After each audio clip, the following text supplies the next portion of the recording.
Hello students, today I will discuss in this video new chapter number 9, force and laws of motion. First topic is force. What is force? Any action which causes pull, hit और push. ठीक है, कोई आपका action हो रहा है, मतलब पुल खींचना, हिट कर रहे हो या पुश कर रहे हो on a body is called force. किसी बॉडी पर आप हिट करते हो या पुश करते हो या हिट कर रहे हो, पुश कर रहे हो या पुल कर रहे हो, तो इस तरीके के हम एक्शन को क्या बोलते हैं, फोर्स क्या है। Many effects of force are as given below. जो कुछ इफेक्ट्स यहाँ पर हैं वो मैंने यहाँ दिए हैं। A force can move a stationary body. जो एक फोर्स होता है वो स्टेशनरी ऑब्जेक्ट को मूव कर देता है। A force can stop a moving body. एक जो फोर्स होता है, जो मूविंग बॉडी है उसको रोक देता है। A force can change the direction and speed of a moving body. जो फोर्स होता है वो क्या कार्य करता है, स्पीड और डायरेक्शन चेंज कर सकता है यदि किसी ऑब्जेक्ट पर लग रहा है। A force can change the shape and size of the body.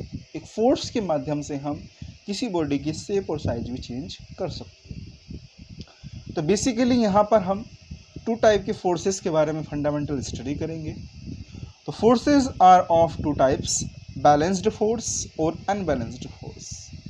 First topic है आपका balanced force. When the net effect produced by a number of forces acting on a body is zero, then the forces are said to be balanced force. मतलब number of forces acting on a body is zero, that means एक object आपका रखा हुआ है, ठीक है, एक object आपका रखा हुआ है, तो एक में आपका अपोजिट दूसरी साइड फोर्स लग रहा है, एक में आपका इस साइड फोर्स लग रहा है, अपोजिट साइड, दोनों अपोजिट लग रहा है और दोनों ही इक्वल लग रहे हैं। तो इसमें क्या हो रही है, इसमें टेंडेंसी है कि दोनों एक दूसरे के फोर्स को क्या कर रहे हैं, कैंसिल आउट कर रहे हैं। ठीक है, तो इस तरीके के फोर्स को हम बैलेंस्ड फोर्स कहते हैं। Balanced forces can only bring a change in the shape of the position. जो बैलेंस्ड फोर्स होता है वो शेप चेंज करता है बॉडी की। A block of wood is placed on a horizontal surface and two string A and string B are connected to it. The block is in state of rest. जैसे यहाँ पर कोई wooden block रखा हुआ है और string A से भी आपकी अटैच है और दोनों ही आपके अपोजिट डायरेक्शन में है, तो दोनों ही इक्वली यहाँ पर लग रहे हैं। तो यह आपका जो वुडन ब्लॉक होगा ये आपका स्टेट फॉर्म में रहेगा, रेस्ट फॉर्म में रहेगा। तो इस फोर्स को हम, इस टाइप के फोर्स को हम बैलेंस्ड फोर्स कहते हैं। नेक्स्ट टॉपिक है हमारा horizontal forces. When the net effect produce by A number of forces acting on a body is non zero. ठीक है, मतलब नेट फोर्स, जो आपका नेट इफेक्ट जो प्रोड्यूस हो रहा है, जो नंबर ऑफ फोर्सेस आपकी प्रोड्यूस हो रहे हैं वो आपके नॉन जीरो हैं। मतलब यहाँ पर आपने देखा एक स्ट्रिंग आपकी इधर थी, एक स्ट्रिंग आपकी इधर थी, दोनों ही अपोजिट थी, दोनों इक्वली फोर्स लगा रहे थे, तो कैसी स्टेट बनी आपकी, रेस्ट स्टेट। ठीक है, तो इस कंडीशन में वुडन ब्लॉक क्या है, रेस्ट स्टेट में। अब कंडीशन ऐसी हो जाए, बी आपका ज़्यादा हो जाए, ए आपका कम हो जाए, तो क्या होगा, वुडन ब्लॉक क्या होगा, मूव करना शुरू कर देगा या मोशन में हो जाएगा। ठीक है, तो इस तरीके के फोर्स को हम क्या बोलते हैं, अनबैलेंस्ड फोर्स बोलते हैं। Then the forces are said to be unbalanced force. तो इस तरीके के फोर्स को हम अनबैलेंस्ड फोर्स कहते हैं। The unbalanced force causes a change in the state of rest और uniform motion of a body. तो अनबैलेंस्ड फोर्स वो आपका रेस्ट में है, तो मोशन में हो जाएगा, और यदि कोई ऑब्जेक्ट आपका मोशन में है तो रेस्ट में हो सकता है। ठीक है, तो if N unbalanced force is applied on a moving object, यदि कोई ऑब्जेक्ट आपका मूव कर रहा है, यदि हम उस पर अप्लाई करते हैं, तो there will be a change either in its speeds और in direction of the its motion. तो क्या होगा, या तो आपकी स्पीड कुछ ना कुछ चेंज होगी या उसकी डायरेक्शन कुछ ना कुछ चेंज हो जाएगी जो ऑब्जेक्ट आपका मोशन कर रहा है।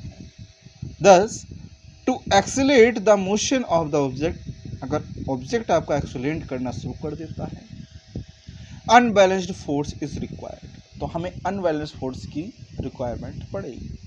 तो अनबैलेंस्ड फोर्स क्या हुआ, जब हम किसी वुडन ब्लॉक पर या किसी ऑब्जेक्ट पर अनइक्वल फोर्स लगाते हैं तो फोर्स आपका नॉन जीरो होगा, तो इस कंडीशन में हम बोलते हैं that is the unbalanced force. ठीक है, एक नया टॉपिक आपका आता है न्यूटन्स लॉ ऑफ मोशन। ठीक है, न्यूटन्स लॉ ऑफ मोशन क्या थी?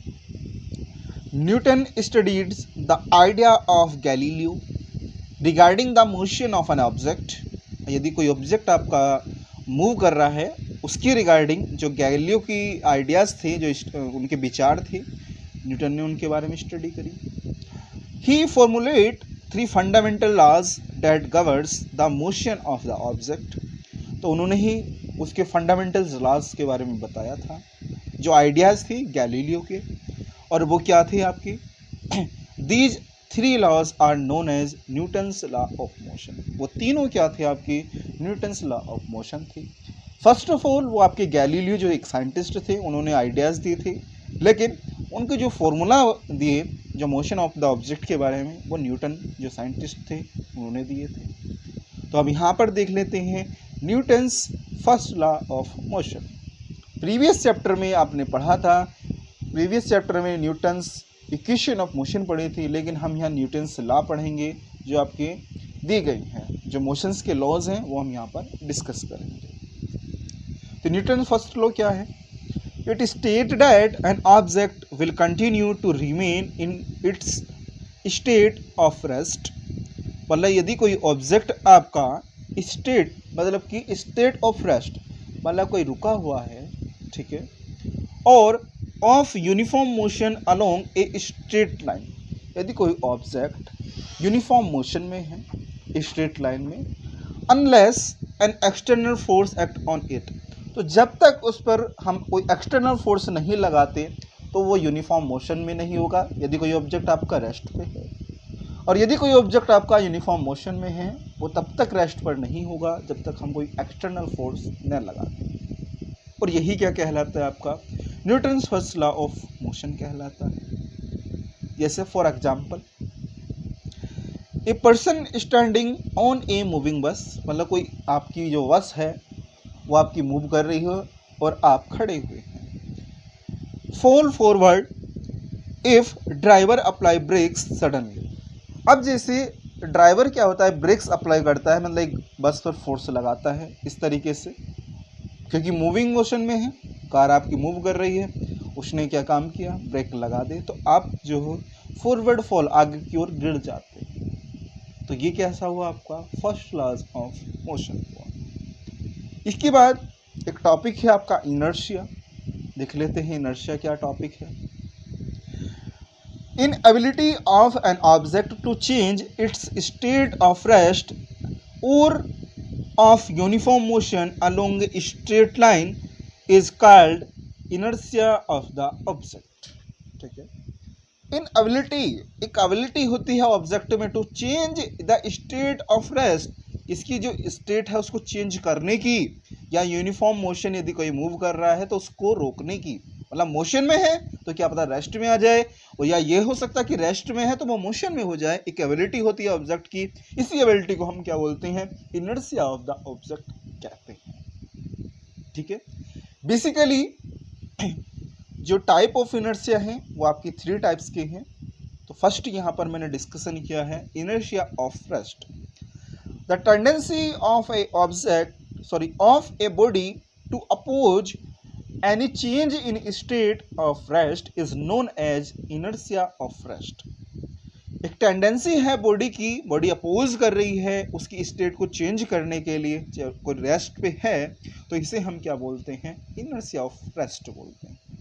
जैसे यहाँ पर हम देखते हैं, दो एग्जाम्पल मैंने दिए हैं। व्हेन ए बस स्टार्ट व्हेन ए बस सडनली स्टार्ट मूविंग फॉरवर्ड, ठीक है, जैसे ही बस एकदम से स्टार्ट होती है, मतलब बहुत जल्दी स्टार्ट हो जाती है कोइंसिडेंसली, तो then the passenger in the bus fall backward, तो जो पैसेंजर होते हैं वो पीछे की ओर गिर जाते हैं। तो यहाँ पर जो ऑब्जेक्ट की टेंडेंसी, वो ऑब्जेक्ट की टेंडेंसी क्या हुई, जो आप रेस्ट में थे आपको मोशन में कर दिया, और जो रेस्ट में थे उसे मोशन में कर दिया, और जो मोशन, यही जो टेंडेंसी है, इसी टेंडेंसी को हम बोलते हैं इनर्शिया ऑफ रेस्ट। एग्जाम्पल दूसरा देख लेते हैं।